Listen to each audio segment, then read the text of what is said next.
Sunod-sunod na kamatayan. Pare-parehong sanhi ng ikinamatay. Ito ang naranasan ng mga taong nakatira sa isang apartment. Isang apartment na iniwasan at laman ng usap-usapan sa isang gusali. Totoo nga bang ito ay isinumpa? At ano ang dahilan ng sunod-sunod na pagpanaw ng mga naninirahan sa apartment 85? Palawakin ng kaalaman, buksan ang kaisipan, tuklasin at pakinggan ang kwento sa likod nito.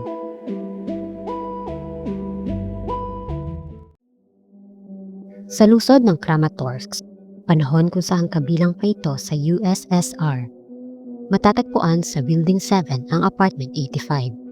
Isang bagong gawang apartment na may magandang amenidad at lokasyon. Maituturing ito na isa sa magagandang apartments na maaaring tirhan sa lungsod.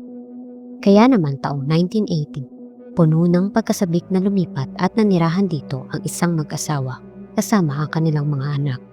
Payapa, maayos at masaya silang namuhay. Subalit, di kalaunan, napalitan ito ng pagdalamhati. Isang taon lang ang nagdaan mula nang sila'y nanirahan sa Apartment 85 ay nagkasakit ang 18 years old na anak na babae ng mag-asawa. Napag-alamang merong itong sakit na leukemia at pumanaw din pagkalipas lang ng ilang buwan. Sa kabila ng pangyayari, patuloy na namuhay ang pamilya. Ngunit, isang taon pa lang ng pagluluksa ay nagkasakit din ng leukemia at pumanaw sa edad na 16 years old ang pangalawa at binatang anak ng mag-asawa. Nadagdagan pa ang pagluluksa ng panibagong kalungkutan nang magkasakit din ng leukemia ang babaeng asawa at namatay. Dahil sa sunod-sunod na pagpanaw ng mga mahal sa buhay, tuluyan nang umalis sa Apartment 85 at lumipat ng tahanan ang lalaking asawa. Nag-umpisang magkaroon ng haka-haka ang iilang mga taong naninirahan din sa gusali. Ngunit hindi ito lumaganap. Paliwanag naman ng mga doktor na ang sunod-sunod na pagkakasakit ng mga miyembro ng pamilya ay malamang dahil sa bad genetics o sakit na namamana. Sa paglisan ng unang pamilya, muling nabakante ang Apartment 85 hanggang sa dumating ang panibagong maninirahan dito. Noong simula, kagaya na ng unang pamilya, naging maayos naman ang pamumuhay ng ikalawang pamilya. Hanggang sa taong 1987, pumanaw sa sakit na leukemia ang panganay na anak na lalaki.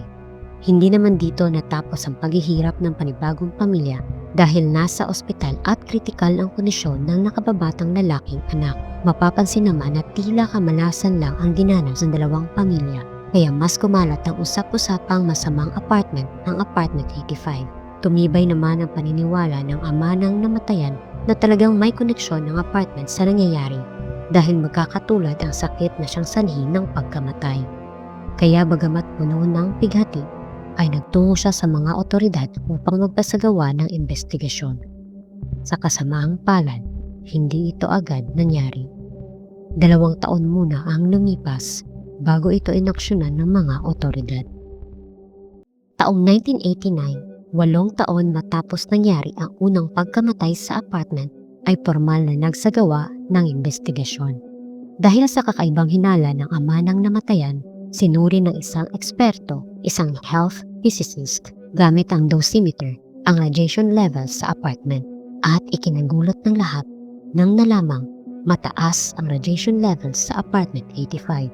Sinuri din ang children's room, ang kwarto kung saan natutulog ang mga anak, at dito nadiskubre ang pinakamataas na radiation level, partikular sa pader nito. Mataas din ang radiation level ng palapag sa ibabaw nito. Gayon din ang katabing apartment ng children's room. Agad na inilikas ng mga otoridad ang mga residente sa Building 7. Binaklas ang bahagi ng pader na nadiskubring pinagmulan ng pinakamataas na radiation level. Dinala ito sa Kyiv Institute for Nuclear Research upang masuri ng mabuti. Sa pagsusuri, natagpuan nila ang isang maliit at delikadong kapsul, ang Cesium-137. Ang Cesium-137 ay isang radioactive na material. Ang kaunting Cesium-137 ay ginagamit sa pagkalibrate ng mga radiation detector. Ang madaming Cesium-137 naman ay ginagamit sa mga aparato ng medical radiation therapy para sa paggamot ng cancer.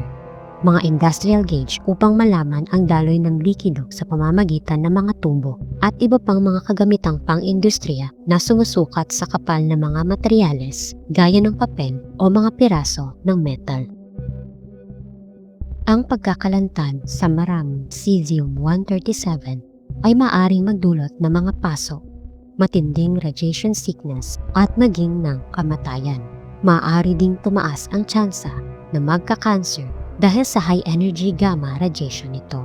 Ngunit, papaano nga ba nakarating ang cesium-137 capsule at napaloob sa pader ng Apartment 85? Gamit ang serial number na nakaukit sa capsule, natunton ang nagmamay-ari nito, isang quarry sa Karansky, lugar kung saan nagmimina ng mga durog na bato. Isa sa aparato na ginagamit ng mga minahan ay ang radiation level gauge na naglalaman ng radioactive capsule, ang cesium-137. Ginagamit ang radiation level gauge upang sukatin ang density ng mga materyales sa quarry. Ilang taon pala ang nakakaraan, taong 1970s, aksidenteng nawala ang capsule. Nabahala ang pamunuan ng kumpanya at agad sinimulan ang paghahanap. Ang nawawalang capsule ay may sukat lamang ng 8x4 mm, kaya pahirapan ang paghahanap dito. Binalaan nila ang kanilang mga kliyente tungkol sa pangyayari at itinigil muna ang paghahatid ng mga durog na bato. Subalit, ayon sa ilang kwento, sa panahong ding ito ay malapit nang ganapin ang 1980 Summer Olympics sa Moskva, kaya naging puspusan at mabilisan ang pagpapatayo ng mga gusali at pasilidad upang ipakita sa mundo na maganda at maginhawa ang pamumuhay kahit pa ng mga karaniwang mamamayan. Nang makarating ang report sa kinauukulan ay ipinatigil di umano ang paghahanap sa nawawalang capsule pagkatapos lamang ng 1 linggo upang hindi mahinto ang mga ginagawang pagpapatayo.